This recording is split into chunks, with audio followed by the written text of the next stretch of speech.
Hi guys, Ken FX Freak here with Monday Money Madness, Triple M baby. In this series, via the Freak Network baby, we're gonna be running down all the key economic events, anything juicy in terms of ongoing themes and keeping you up to date. We'll be your daily dose. Forget about CNBC, guys. I do this obviously for a living in front of the charts, trying to digest all the fundamental news and implementing that into my trading and passing that on to obviously to the Freak Network guys, that part of that community. And oh my goodness, I love it. But everyone who puts out the news are so boring and dry. Like CNBC, everyone that goes on there, guys, you're boring. Shush, shush, and make way for Monday Money Madness, baby. Freak Network, we keep things lit and juicy. So look, I'll be your daily dose weekly, guys. In terms of everything specific, exactly throughout the week, check out freaknetwork.io. But let's jump straight into this one. We've got so much to talk about. Guys, so the first thing I want to talk about this week is the dollar, the greenback, baby. Dollar bills, y'all. So one of the key events is the FOMC, so the Central Bank of the United States, the Federal Reserve, who are in control of monetary policy, baby. Boom. All right, so in terms of last month, for those that don't know, they performed a massive U-turn in terms of their monetary policy. So essentially, they'd ruled out any hikes for this year, for 2019. So that being completely ruled out, and the dollar did suffer initially on that. Why? Why would the dollar suffer? Guys, see it from an investor perspective, okay? So say I am Mr. Investor. Okay, I am looking to invest some money. Which country is paying the highest interest rates? Where am I gonna get the highest rate of return on my investment? Okay, the US. Oh no, no, no. They're not raising this year. I'm taking my money out of the US, outflow of dollars. Oh, the UK, you're gonna look to raise rates this year. Okay, thank you very much. I'm gonna put my money there. So they essentially want the highest rate of return basically on their investments, so interest rates, okay? You see how that works? So that's why the dollar took a knock initially. Look at the dollar, the greenback here. I'll talk about that in a moment. But essentially, this time round, it's just depending on how further dovish, which is dollar negative, can the FOMC get? And if you look at the futures markets, bond traders are at the moment pricing in a cut of rates. Why? Because at the moment, inflation in the country is falling. Prices are falling lower. No! The prices at the moment in the US are falling. So that's the price of general goods and services. Now, how do we tackle a falling in prices? Well, we look at cutting rates. We cut rates to try and promote some inflation.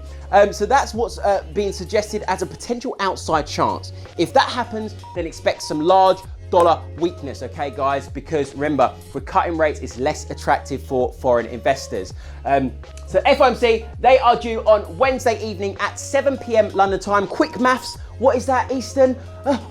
2 o'clock Eastern time. Look, and this big man will be speaking, it's not big man, Little Jerome Powell. Call him Little Jerome Powell because he bowed to pressure from Donald Trump. And Donald Trump's a jackass. Oh, can I say that? Yeah, probably can. Donald Trump's a bit of a douche, basically, because he put a lot of pressure on him, saying, oh, he's raising rates too fast. He's really undermining him, and no president has done that before. You know, there's supposed to be separate entities, the government and then the Federal Reserve. They're supposed to be doing their own thing. So keep an eye out for this. There could be some potential room for some dollar downside at the FOMC. As you can see on this daily chart at the moment, not live, but it was grabbed just a little while ago. The current daily, we are looking to see, in my view, after a breakout of this supply area here, this was from around 97.35 up towards 97.70. Okay, now we're on euro dollar. I'll show you in a moment. But anyway, we're looking to see a minor dollar correction, and that could come with the FOMC this week. So keep an eye out for that. If they don't hint at any rate cuts, then potentially we're going to see the dollar continue move to the north. Look at the Dixie at 99.00. So let's continue to see what else we've got on this week. Guys, also this week for the dollar, we have labour market data. It's NFP week, baby. Woo, woo. So we've got non-farm payrolls. And what we expected this time around is expected slightly cooler, around the 180,000 mark. The thing is, guys, just so you know, in terms of if you are trading the non-farm payrolls data, just a quick tip. I'm not going to talk too much about this because it is sometimes a bit of a lottery. But the thing that's really, really shining at the moment, if something's going to shine in the United States of America, it's their labor market. The picture is so strong. You know, unemployment rate remaining around historic lows. It's beautiful. You know, the amount of the jobs getting added into the system are great. It's really buoyant for the market. So if there starts to be signs of a slowdown for this, then expect some real hard selling for the dollar because this is really the thing that's shining light on the economy. What I did want to say is, in terms of when you're trading non-farm payrolls, market participants, initially, the snap reaction for the dollar will always be on an NFP headline. Then markets dive deeper into the report and you start to look at things like the average earnings, so how much people are actually getting paid. If that's going down, that's a negative for the dollar. So what we could see is a ripsaw. So say for example, we see a stronger number on Friday, NFP shoots high, dollar shoots higher on NFP headline, but the average earnings declines. Yeah, we see it less than expected or less than the previous, then that move initially to the upside will reverse, essentially, and we could continue to move south for the dollar in terms of weakness. So keep an eye out for non-farm payrolls and just think about that when you're trading as well. Look at the average earnings and check out the unemployment rate as well to see if that ticked higher rather than moving lower or remaining low, because that dollar move may reverse depending on that. Guys, so just taking a look at euro dollar. So obviously euro dollar is, well, euro specifically is a large weighting of the DXY, the dollar index, and I'll show you the DXY in a moment. But if you look on a daily at the moment, we're starting to form this candlestick here produced on Friday, somewhat of a potential reversal doji. And obviously that's been followed up by a nice strong bullish candlestick here today, Monday. And we're just about to re-enter this zone. You see this zone here? This initially was a huge area of demand, okay? You can see that. This is the demand zone coming into effect there in March and also at the start of April. So that really runs from 111.80 up towards 112, the figure, okay? So this is now likely to act as rather supply, some resistance. This will be the key area, the barrier for us to break down. So we could continue to see some weakness heading into the FOMC, just on a bit of a caution, institutional positioning heading into the FOMC. If we do break this, guys, look out for a breakout, a little retest, and then some further push to the north over time, up towards this region here around 113, sort of 20. Obviously this stuff specifically, we keep an eye on that live at thefreaknetwork.io in terms of more specifics on that front. But this is just an area worth observing. Let's just quickly get up the DXY while we're on the dollar quickly. Okay, so this is my view. Obviously, we've been moving, we've been rejecting this area of supply for quite some time. The price actually hadn't been above this, as I was noting to the Freak Network guys, hadn't been above since May 2017. It's a real significant area. And obviously we made a push through that last week. And now I'm just looking for a slight correction, which we're seeing at the moment now, a slight correction before we push further north to the upside with my eyes on this 99.00 area. So just keep an eye on that. This is a further observation.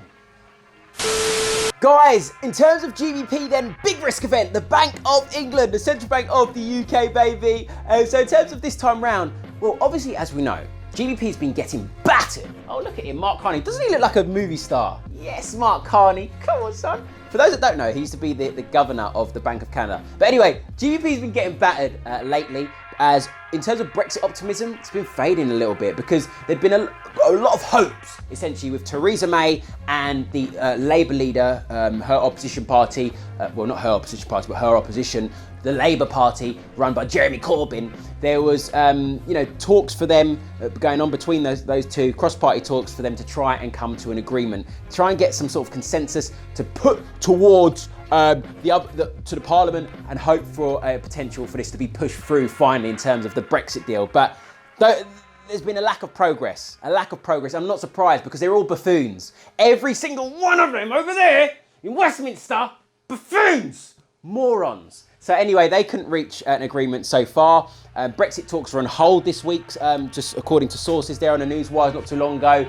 So that's sort of weighed on the pound. But as I noted to the Freak Network guys, we're starting to see a bit of a reversal for the pound. We're somewhat oversold, and I'll show you the chart in a moment. But in terms of the Bank of England anyway, this week, guys, keep an eye. I believe the bulls, just because where we've been absolutely battered, and that's the point I was getting onto, I believe the bulls will be looking for any little thing to hook onto, sort of, all right, bulls don't do that, but drive the price north in terms of GBP. And where that might come, for me, data's been good for the UK. And specifically these two things that are standing out for me, wages in the UK. So people getting paid more money to go out and go shopping and stimulate the economy. And if you look at inflation in the UK, so the rate at which obviously prices of goods and services are rising, it's back towards the Bank of England's target. You know, it's 1.9% on a year-on-year basis, so close to their target of 2%. So this gives them more room to start looking at potential rate rises a lot sooner than later. So that's a GBP positive. So I believe that there will be acknowledgement of the recent improvement of data. So I think the bulls could look onto hooking onto that and driving north.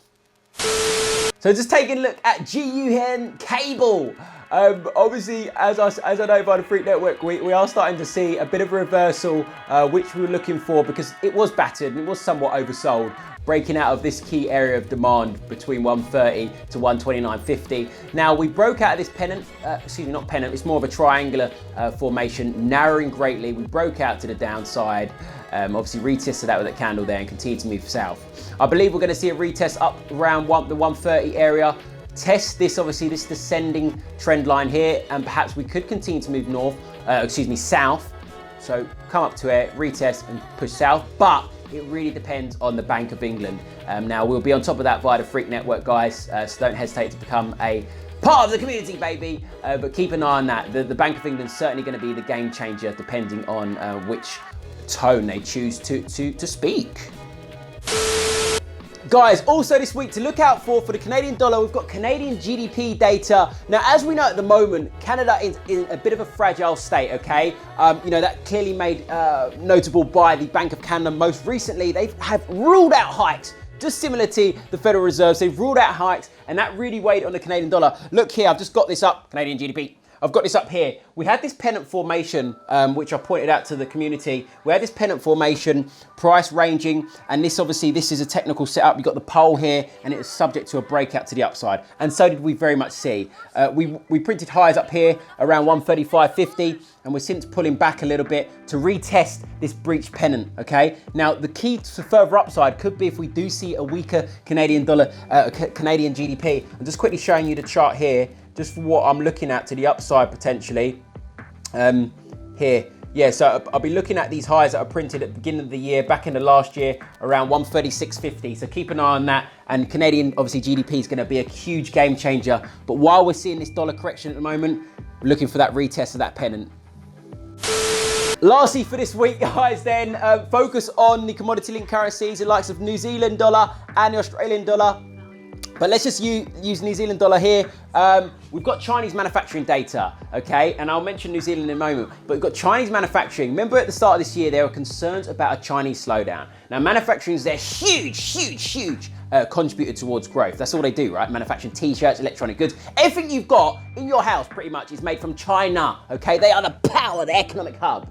So when we're looking at China, we always need to be looking at New Zealand dollar and Australian dollar because China is their biggest trade partners, both New Zealand and Australia. So look out for these three bits of data. Chinese manufacturing data. Last month, we actually bounced back above that 50 mark. So keep an eye on that. Anything below 50, remember, it's contractionary territories, no growth for the sector of manufacturing in China. Anything above is growth territory. So look out for that. That's going to impact New Zealand dollar. We've got business confidence data and also labour market data out of New Zealand. At the moment, we are staging a rebound thanks to this demand, a big pickup in this demand zone around the 6600 area.